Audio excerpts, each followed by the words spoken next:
Hi, I'm Marty Levinson. Welcome to the Northtown News Magazine. Hi, I'm Marty Levinson. Welcome to the Northtown News Magazine. Hi, I'm Marty Levinson. Welcome to the Northtown News Magazine. For the identity of the real Marty Levinson, stay tuned to the Northtown News Magazine. Sure. Can we grab you? Sure. Yeah. 8 years. I want to do it. I want to. Oh, thank you. Yes, I do. You should say that on the air. Come on, baby, don't you wanna go? Come on, baby, don't you wanna go? Back to that lemon light city, Sweet Hope, Chicago. 2 is 4, 4, 4, 6. Come on, baby, now get your business fixed. Come on, honey, don't you? Hi, I'm Marty Levinson. Welcome to the Northtown News Magazine show with the greatest cameraman around, Sonny Hirsch, and your host of all hosts, Avi Myers. Thank you, Marty. Avi Myers, Northtown Neighborhood News Magazine, a presentation of Sonny Hirsch and myself. We're real big on community policing. Hit Sonny's site at caps24.org. He's the chairman of the District Advisory Committee for the 24th District. All our shows are available on YouTube. At this point, something like 175,000 have been watched. We went from 21,000 2 years ago to 37,000 the year after, and last year we did over 71,000 viewings, which was pretty cool. So thanks for all your interest. It is a pleasure to have probably the guest that's been on the show more often than anybody but Marty Levinson. That would be the Vice Mayor of the City of Chicago, the Chairman of the Buildings Committee, and the Alderman of the 50th Ward, Berny Stone. How you doing? Hi, how are you? Good. How's the campaign trail? Oh, tiring. It's fine. So, okay, we're talking. It's the action time now. I mean, we're getting close to. Getting close to election, and right. This is going to appear on TV January 27th. So we're talking about early voting will begin Monday. Yes. And we expect a lot of people to come out early and vote, cast their vote, do their duty and vote on Monday. And we welcome the early voters, and we welcome all those who particularly will vote for me. Okay. Well, I could see why you would want those people to show up early and often. Early and often is the name of a website. Right. Yeah, and watch them try to copyright it and claim they invented the phrase. Yeah, early and often is basic. You know, I was disappointed. It's basically press releases. Of course. It was interesting to read the press releases, but I'm not going to pay $45 a month for press releases. In fact, they had one in there just lately that wasn't a press release. They called me and they asked me how come I contacted Senator Durbin regarding Israel's plight on the fires. Oh, the flame retardant. Yes. So I said, because they needed it. And he said, well, how come you're getting involved in foreign affairs? I said, I've always done that. I said, I'm speaking for my constituency. Is it wrong to speak for your constituency? You've done this before? I said, well, certainly. I did it for the prisoners in the old Soviet Union. I've done it for people that were stuck for young. I had a 9-year-old young man who was stuck in India and couldn't get out because he didn't have the proper papers, and we got him out of India. Why shouldn't I do these things? I've enlisted the aid of federal authorities on a lot of things. What's wrong with that? I'm working for my constituency. You know, I do want to say for the record that all 5 candidates were invited to the particular shoot today. I never hear. I don't get any response at all from Michael Moses. Greg Brewer turned me down the first time I invited him. Everybody's been invited at least twice at this point. He didn't bother to answer this time. Deborah Silverstein she's not in town, so she's not showing up. But Ahmed Khan will also be here in this particular shoot, and he'll be on next week's show. So I just want to point out that we're being fair and everybody's being invited equally at this point. So you got a lot of campaign people. Well, I have a good campaign staff. I have great campaign manager. I have great campaign staff, and they're working hard. And I hope that everybody out there in your audience has been contacted either by phone or by a knock on their door or a ring on their bell, and that's part of the campaign. And it's really nice to see that these people are working so hard on my behalf. No, it's got to be gratifying. Yes, it is. So what do you see as the issues? Well, there's a multitude of issues. Right now, the legislature has been stealing the headlines. What with taxing us on the income tax, on the so-called pension reform, which is going to end up raising our real estate taxes 60%. It was interesting that all five of the candidates appeared yesterday at the Tribune editorial board, and when this issue came up, I indicated that I opposed the so-called pension reform when it provided for an increase in the real estate tax by over 60%. Some of the candidates indicated they favored it and didn't know that it required a 60% increase, over 60% increase in the real estate tax. Well, apparently some of my opponents are not very well informed. Yeah, I know how much higher real estate taxes right now, and now all the people that were basically in sticker shock when they saw their bills, including me. Well, wait till you get your bill in September. And people don't understand that it's not the Chicago portion of the real estate tax that is increasing your tax. The Chicago portion represents less than 20% of your total tax bill. The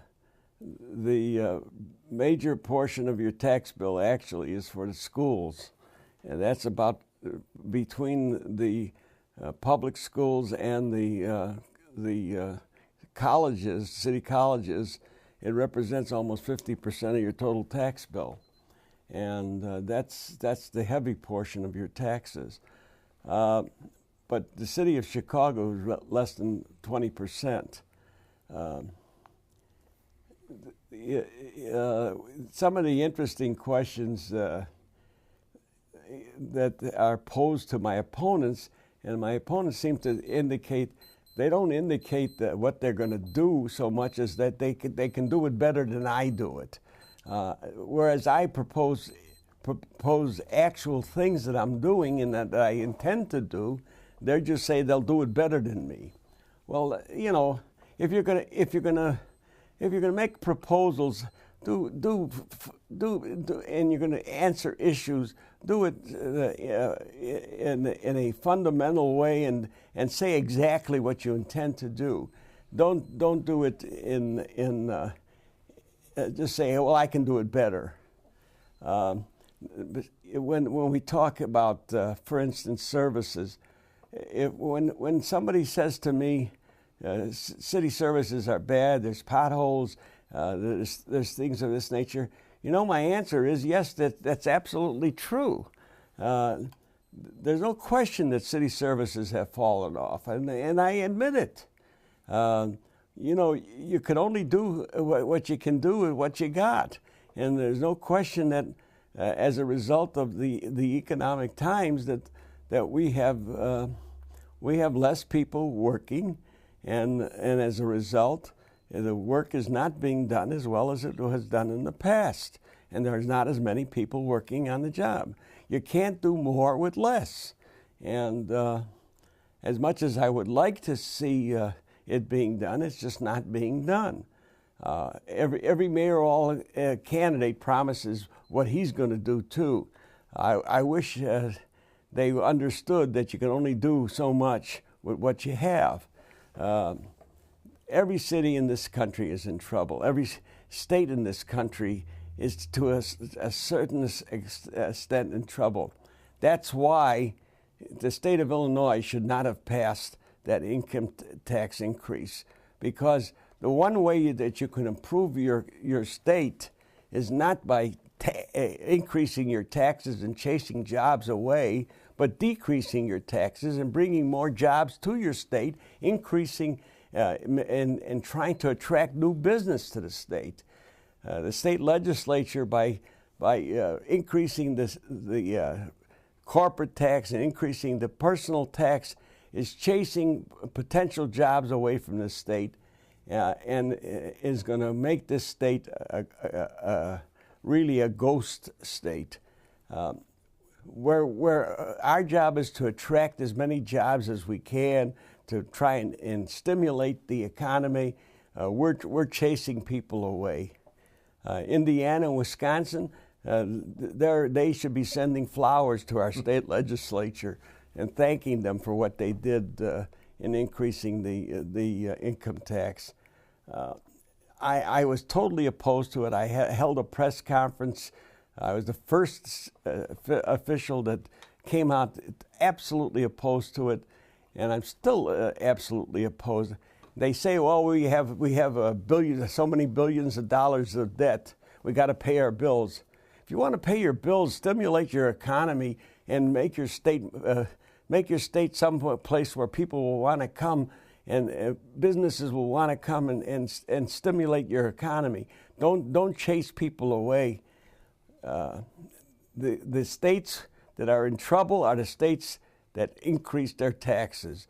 Michigan's in trouble. Illinois is in trouble. Indiana is doing great. Wisconsin's doing fine. Texas is doing fine. Why? Because they don't increase their taxes. New corporations are fleeing Illinois and going to Illinois and Wisconsin because they're in good physical shape because they have not increased their taxes. Illinois increases their taxes, that is a direct result. They're in trouble. They could have helped Chicago by passing a casino bill. They didn't pass the casino bill. They were busy increasing our taxes. They're increased by the so-called pension reform. Where did they look to increase? They increased our real estate tax. The one place where you don't want to increase it is real estate taxes. You've got so many people who are on fixed income that just can't afford another increase in real estate taxes.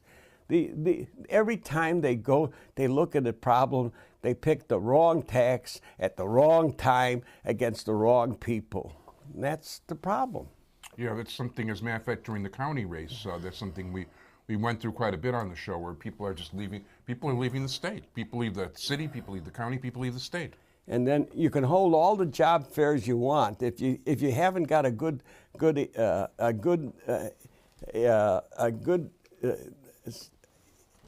economy in the state itself, you're not going to bring jobs to the state. And it's not a good attitude to keep increasing the taxes. What corporation wants to come to a state which has the highest tax rate in the country against corporations? And that's what we have. We have the highest tax rate in the country against corporations. Yeah, it definitely sounds that people will definitely be chased out by that. There's no question, or not come in the first place. So if people want to volunteer for the campaign, if people want to help, people want to... Well, our campaign number is 773-539-0050. My campaign staff is basically a volunteer staff. Of course, I have some paid help, but it's basically a volunteer staff. Those who want to help, please call that number, and we're looking for help. We need telephone help. We need people that will walk door to door. We need all kinds of help, and I want to continue to serve my constituency. I've done so and done I think a pretty damn good job. Excuse me for my language, but I get criticized. But I'm doing I'm doing what I consider a good job because I've always been one who's listened to my constituency. How many aldermen you know that have their office open 2 nights a week so they could talk to their constituents? I do, and I've done it all the years I've been alderman because I like talking to people and I like trying to help people. And I will continue trying to help people because that's what I believe the job of alderman's all about. We're not always successful. I don't try and kid people. I try to help people, but I can't always be successful. But I try. And what more can you ask of any person than to try? Very good. Your website? The website is goodforthe50th. Goodforthe50th.com. Want to thank you very much, Alderman Bernie Stone. You can also be Facebooked. Thank you. And hey, by the way, I keep forgetting to mention it. I'll flash a graphic on the screen, but your free copy of Jewish Chicago is coming out Monday or Tuesday, so start looking for it all over the place. Anyway, thanks so much, Alderman Stone. Thank Be you. well.